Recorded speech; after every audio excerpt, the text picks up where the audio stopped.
Hey kiddos, so we have went through expanded notation for division. We went through the box or the rectangular method for division.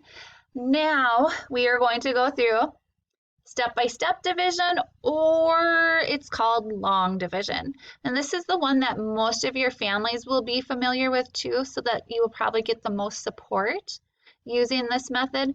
However, that said, if either of the other two methods feel easier to you and you understand them a little more, and you need to have more examples on how they work, please just message me or have mom and dad message me, and I can go through those with you on Zoom together, or I can make a video and send it out to everyone.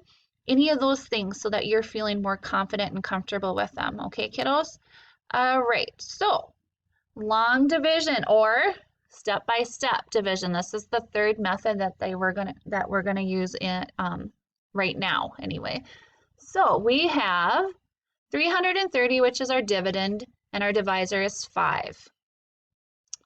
We look at our first number here, which is the 3. 5 cannot go into 3, so they went to the next number, which is also a 3, but it means it is 33. So 5 into 33 can go in there 6 times. 6 multiplied by 5 is 30.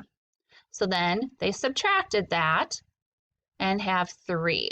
And they have our 6 up here, right? They have our 3. Now they bring down that 0. So it looks like this. 3, and they brought down the 0. Our next step is deciding how many times 5 can go into 30. Well, it can go in there 6 times, right? 6 multiplied by 5 is 30. Then they're going to subtract that 30, and they have 0. So our answer, or our quotient, would be 66. So it's called standard or long division. First, you write the dividend, 936, under the division symbol. Write the divisor 4 outside the symbol, so it'll look like this, which is basically saying you're dividing 936 by 4. So you want your 936, your dividend, to divide into 4 groups. And your answer will end up being your quotient, which is how many things will be in each of those groups, or what it's divided down into. So look under the division symbol and decide how many groups of 4 are in 9. Well, there are 2, right? So let's move this down so you guys can see this a little better. So there are 2. Above the division symbol, you're going to write the 2, which they did here. Multiply the 4 and the 2 and write the 8 under the 9. Then you subtract the 8 from the 9 and get 1. You're going to next bring down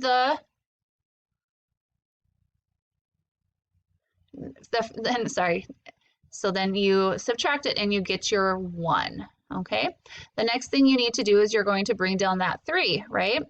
You're bringing down the 3, and then you're going to see how many times the 4 can go into 13. 4 can go into 13 3 times. So 3 multiplied by 4 is 12. You're going to subtract the 13 from the 12 from the 13, and you're going to get 1. You bring down that 6. See how they brought down the 6? Now you have 16. How many times can 4 go into 16? Well, 4 multiplied by 4 is 16. So you're going to subtract 16 from 16 and you'll get 0. So your answer, or your quotient, is 234.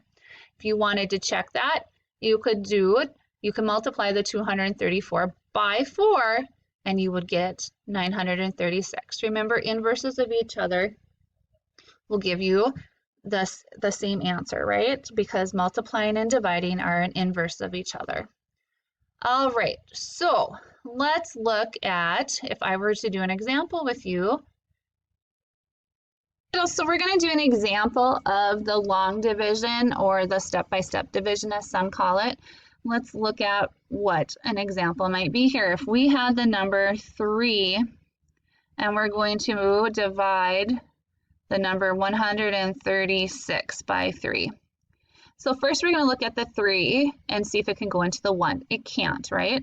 So then our next step is to see how many times the 3 can go into 12.